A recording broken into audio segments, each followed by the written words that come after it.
The Bristol County Jail is undergoing some major improvements that the sheriff hopes will reduce the jail's inmate suicide rate. 12 News reporter Torres-Perez gives us a first-hand look at the changes. Alex.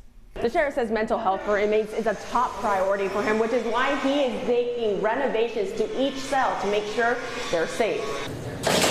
Behind locked doors, Bristol County Sheriff Paul Heroux was facing a major problem at his jail, with 10 reported suicides from 2017 to the start of 2023. We're 3 times the national average. That's just not acceptable. Which is why they brought in an expert to take an in-depth look at the jail and its policies and procedures to try to fix it. We can't stop suicide 100%, but we can reduce it. The review came out with nearly 24 recommendations, which inmates in the jail's welding program are currently working on.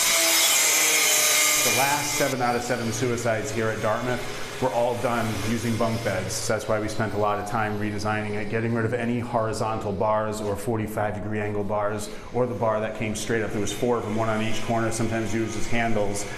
But we got rid of those. So now if somebody were to try and tie something right here, it's just going to slip right off. Holes on the metal frames are also being patched, and stainless steel mesh screens are being added to the windows. And to get something in there, good luck with that. Work is expected to take 3 months per housing unit, but with 22 total units, the sheriff expects it to take a few years before all renovations are complete. But the changes go beyond just cell renovations.